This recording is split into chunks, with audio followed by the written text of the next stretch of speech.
coming up. Because we often hear about what the limits of free speech are in the context of the Charter as well. So I'm wondering if you could expand on that a little bit, because that's often used, as I would suggest, a justification to silence free speech. You appeared last week at the House of Commons Standing Committee on Science and Research and spouted talking points from the Great Replacement theory. This rhetoric has inspired attacks around the world and has been very dangerous. How do you think such testimony from a largely debunked conspiracy theory is useful for freedom of expression? You are mistaken, madam. You wanted to say something, Mr. Giovanni. Yes, I think you're doing a lot of editorializing as our chair and inserting your opinion into the administration of this meeting. This guy's garage. Like and subscribe. Mr. Party, there was a bit of an exchange during your opening statement that talked about if there's a difference between freedom of expression and freedom of speech. And I know in the Charter it does talk about expression, but the outline of what that means for speech. So I'm wondering if you could unpack a little bit about what freedom of speech is in Canada and the reflections of what that means in the context of the Charter of Rights and Freedoms. Sure, yes, thank you for the question. So just on the terms, yes, the Charter uses the term freedom of expression, and that is the proper legal term, but free speech is basically a shorthand for that. Now, expression includes more than speech. I mean, the clothes that you wear on your back could be a form of expression. But the two terms are essentially used synonymously when you're talking in this kind of a context. That right in the Charter has been interpreted by the Supreme Court in I would say, a utilitarian way, which is unfortunate. So what I mean by that is, and I alluded to this in my statement, that the Supreme Court has tended to say that free speech is free when it is useful to society. And that, of course, means that that's not really free speech at all, because the right of free speech, like all charter rights, essentially, are supposed to act as a space for individuals to resist the interests of the group in the form of the government. And so if it is allowed that we infringe on these rights because the group wants to, then they're not really functioning as rights at all. They're functioning as something else, as a means to establish a collective interest. And so I think we have the wrong end of the stick in that sense in this country about what our charter rights mean, and in particular, the right to free speech. So if I could follow up on that, because we often hear about what the limits of free speech are in the context of the Charter as well. So I'm wondering if you could expand on that a little bit, because that's often used, as I would suggest, a justification to silence free speech, because there is the interpretation of that section of the Charter that does that's often used by government in different ways. So could you expand on what limitations are reasonable versus not? Yes, sure. So but here's the irony, right? So your mandate seems to be to inquire into protecting freedom of expression.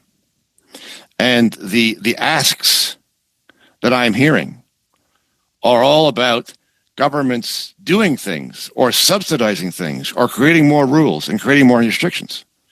Those things are the opposite of free speech. If you want free speech, as I alluded to, have government out of it. That's what it means. If you're asking for government to intervene, you're talking about something else altogether. And so, again, we have this upside down. So, yeah, go ahead. So I apologize. Time is short, but I do just want to nail down one of the aspects of Bill C-63 is that it changes the definition of hate speech, and that moves it from the current objective measure that is, causing violence or harm to could be things that involve things like offense or the feeling of hurt. So I'm wondering if you could just unpack that a little bit in about a minute, and then I have one follow-up question I want to make sure I get in before the 6 minutes is up.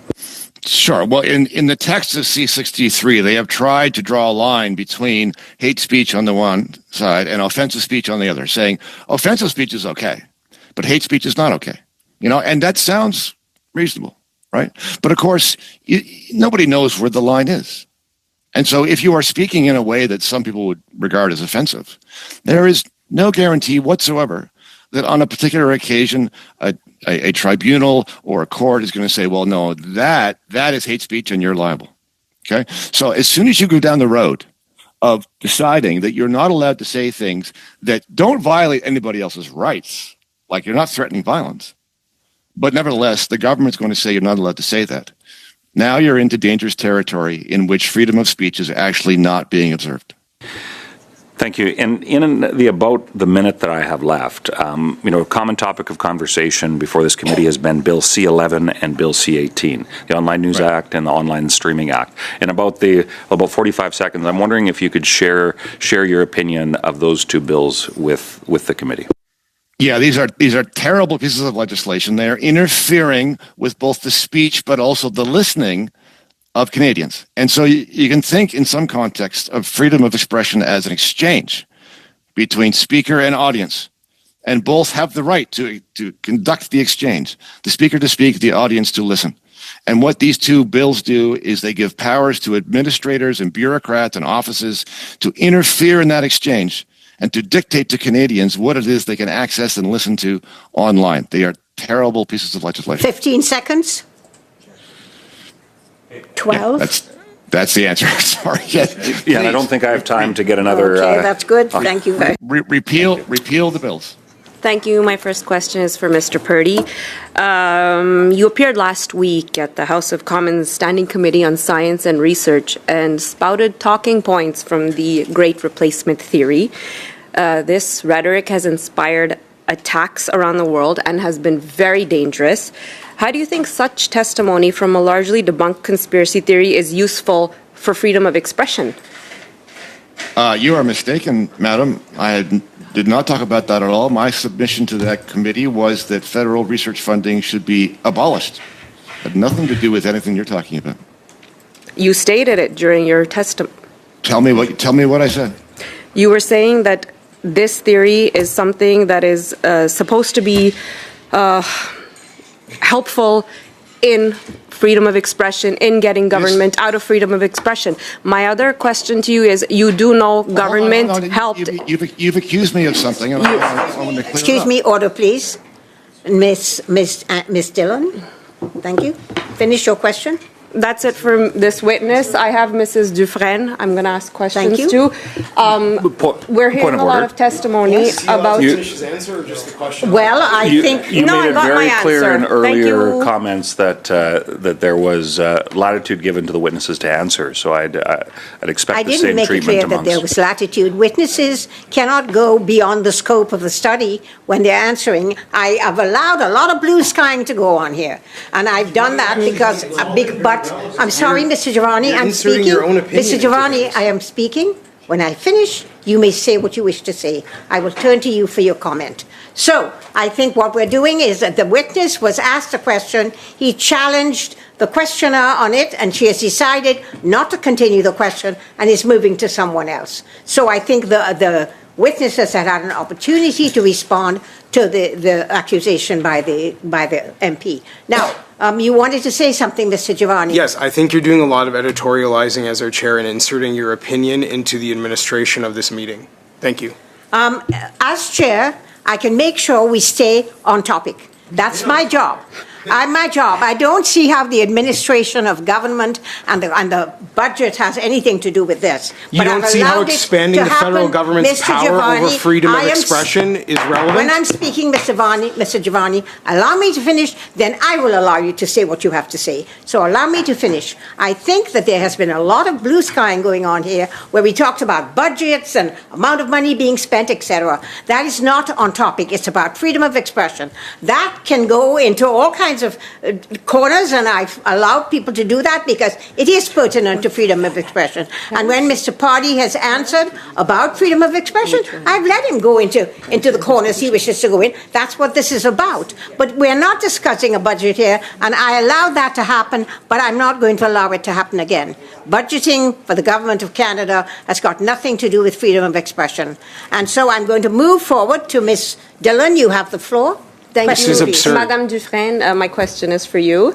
You were talking about how the LGBTQ community is facing much discrimination, and these kinds of rhetoric and these kinds of things that are being said negatively impact the community. Can you talk to us a little bit how you personally have perceived such misinformation and hatred towards you? Yeah, I mean, I experience, like I think you've heard from other speakers, like a reluctance to speak out, to be clear about transness and trans identity as a result of like an increased attack on trans people. I mean, I think we can see this, like, and I don't think it's a surprise, like coming from, we have like a rhetoric largely born from the United States that kind of trickles its way up to us. On my flight over, I was listening to the Scrimetti decision where, basically like our children able to access their needed medical interventions to allow them to transition in a timely way and not force puberty on trans children is up for debate. Mr. Party, a fairly serious accusation was levied against you, and you didn't have a chance to respond. So I'd invite you now, and I would give you the opportunity to speak to that if you wish. Oh, well, thank you. I don't think there's very much response required. The member accused me of talking about a topic that I didn't talk about at the meeting, and I wanted her to quote me the line that she thought was about that, and there isn't one. So as far as I'm concerned, she's off the mark. Yeah, I appreciate that, Mr. Giovanni. Thank you. Also, for Mr. Party, so the chair of this committee bizarrely suggested that the discussion we were having about the growth of the bureaucracy is irrelevant to Bill C11, C18, and C63. Could you maybe explain, for the benefit of everyone listening, why the conversation about the administrative state is important for these pieces of legislation related to freedom of expression? It would be my pleasure. So that's what these three bills do. C11, C18, and in part C63, they grow the administrative state. They grow the bureaucracy. What these bills do is give powers to administrative bodies, to bureaucrats, to make rules. If you look in the statutes, you don't even know what the rules are. That's what we mean by the expansion of the administrative state. Our freedom of speech, our freedom to listen to what we want, is now in the hands of a bureaucracy. And that bureaucracy is not just enforcing the rules made by Parliament. Parliament instead has delegated their authority to that bureaucracy to decide what the rules are going to be. Okay? This is what I was alluding to when I said the disintegration of the separation of powers, the growth of the administrative state. Our rights are now in the hands not of Parliament, but in the hands of the bureaucrats to whom Parliament has delegated their authority. And in this and so many other ways, your freedom of speech is in peril. You don't even know what the rules are because those rules have not been made yet. They'll be made in a back corner, in a back room, not with the sunlight in the House of Commons, in the debate about what the rules ought to be. So C11 and C18, and to some extent C63, are all good illustrations of this trend and how our rights, including our right to free speech, are being eroded. Thank you, Mr. Party, and I do hope every member of this committee paid attention closely to what you said. I thought it was an excellent explanation. Relatedly, what would you say to Canadians who are concerned about freedom of speech and why they should be concerned about so much power over what Canadians can see, say, and hear being controlled by unelected bureaucrats in Ottawa? Well, yes, because it means that your rights don't mean anything.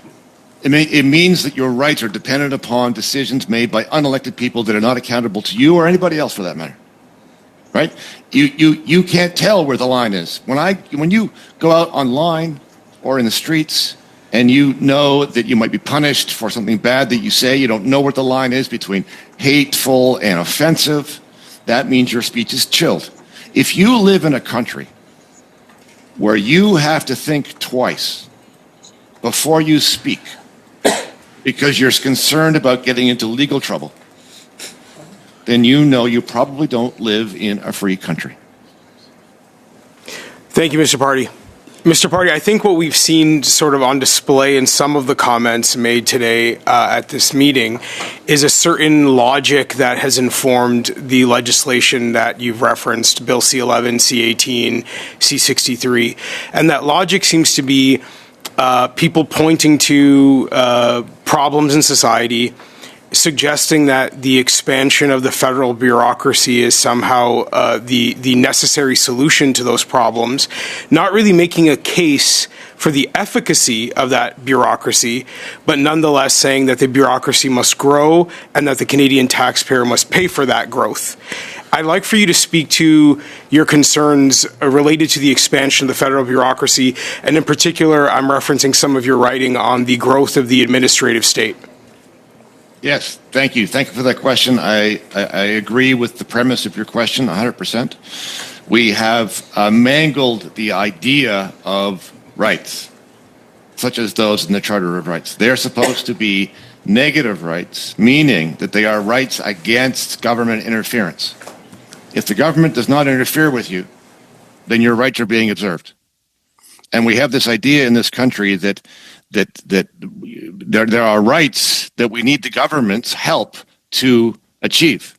We need the government to intervene in this, to impose on that. This group asks for the government to make that group stop saying things about this group because that's not right. That's not the conception of rights that we were supposed to have. The conception we're supposed to have is if the government leaves you alone, then your rights are being observed.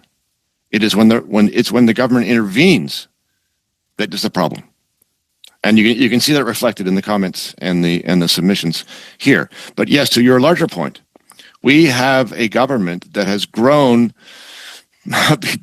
beyond its useful limits. The public sector, by some estimates, I saw the other day an estimate that said that the public sector has grown to 40% of the economy of this country. Okay? That is not sustainable. That is one of the reasons that this country is becoming poor. You need more people than that in the public, in the private sector, to make it possible to have a government. We think that money grows on trees, and that the government is the solution to everything.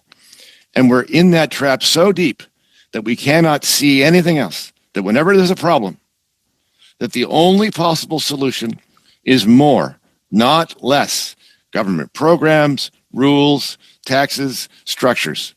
Sometimes, if not always, in this day and age, the solution is less, not more.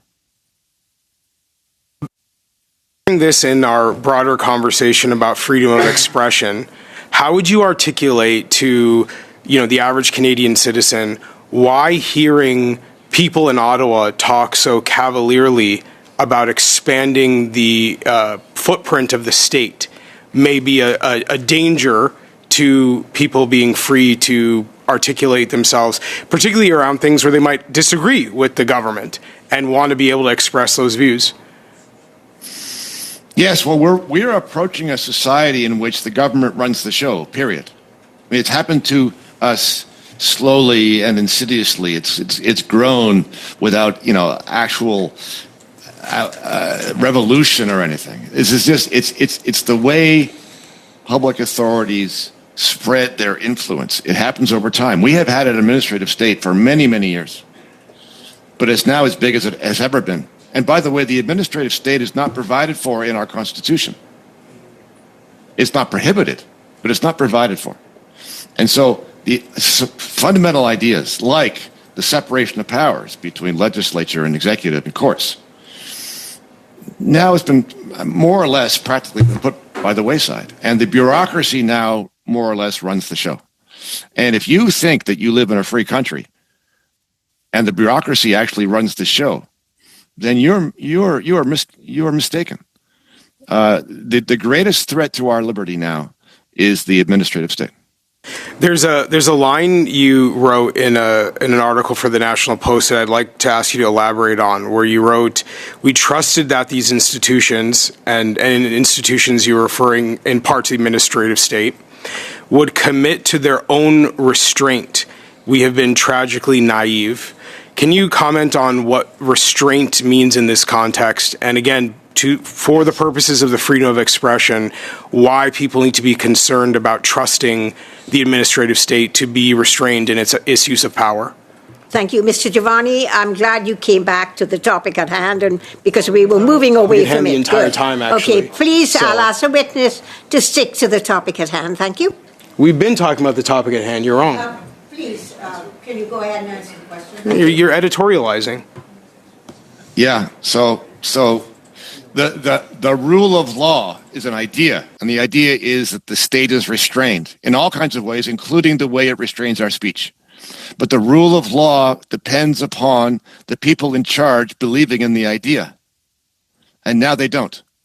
Now they don't believe the state should be restrained. Now they think the solution to everything is the state. And so when you have conflicts between people who disagree, they both want the state to intervene and make the other guy stop speaking. And thank you very much. We have gone a minute over time. Mr. Party, I'm wondering, having heard the testimony of Ms. Majid, would you agree with her concerns? No, I understand where she's coming from in terms of people being able to speak, but I believe that she's confusing two things. So free speech is a right held against the government. If you are allowed to speak, and that is if the laws don't prevent you from speaking, but somebody else hears what you say and acts accordingly, let's say you lose your job. Okay? That is not a free speech issue because you don't have a right to free speech against your employer. It's got nothing to do with free speech. The people on the left, if I can put them that way, are fond of saying, you know, you have rights, but there are consequences to exercising your choice. So this is one of those consequences. If you choose to say something which you are free to do, and somebody else decides that they don't like what you said, Point of order, Madam Chair. They are free to respond as well. Point of order, Madam Chair. Pardon? I'm sorry. Yes. Yeah, I'm not sure what the Liberals are doing here, but I think I have real issue with trialing one witness's remarks who's talked about systemic discrimination with another. Point of order, Madam Chair. This is debate, and actually I get to ask the questions I want to ask. Mr. Nur Mohammed, allow me to respond to Ms. Ashton. Ms. Ashton, that is not a point of order, that's debate. So we shall go ahead. Mr. Nur Mohammed, continue with the line of questioning. Thank you, Madam Chair. And if Ms. Ashton had let me finish, which clearly was not what she wanted, I was actually going to ask Ms. Majid to respond, because I think it's really important in these conversations when we're talking about freedom of expression and freedom of speech to actually get to the heart of some of the challenges people are facing on all sides of political discourse, to be able to actually have thoughtful, meaningful conversations, which, you know, Mr. Giovanni and I may not always agree on things, but I actually enjoy hearing what he has to say, because it's important for us to be able to hear each other. And if we're going to have a study about freedom of expression, it would be good to be able to hear each other. So I'm going to turn it over to Ms. Majid to respond, because I really would like to hear what she has to say, because I think there is some confusion, and we need to make clear, how people are able to exercise their rights. Yeah, I mean, I would say it is state interference when police kick down protesters' doors at 4 o'clock in the morning with tactical units, guns drawn, to arrest someone for mischief. We do not see that in any other context, and it's strictly because of their activism around Palestine. We have also seen the provincial government in Ontario having a hate crimes unit working group that we are not that's not transparent. We don't understand what the relationship is with policing and the Crown and the prosecution of protesters arrested. But we know that protesters are being arrested, and there's upwards of 100 Torontonians who have been arrested for their participation in protests.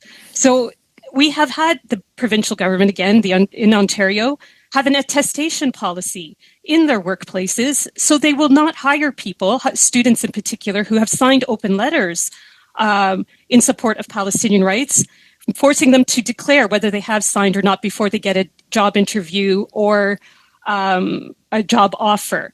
Again, I would say that is state interference. Thank and you. If the trend goes on, so there's many examples of where the government has made decisions around Palestinian belief and legislated around that. Thank you, Ms. Majid. And I'd like, with the last minute, to turn to Ms. Dufresne.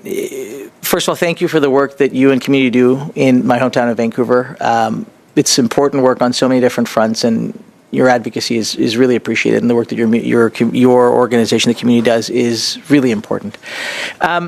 One of the things I want to, with the time that we have left, kind of give you the opportunity to speak about is the chilling effect of the freedom of expression or people's freedom of speech when coming at particularly young people who are dealing with sexual orientation and gender identity, and what that does, what it has led to in terms of suicide, what it has led to in terms of mental health issues, addiction, so on and so forth. Can you spend a few minutes just giving us all the consequences of what we sometimes take for granted?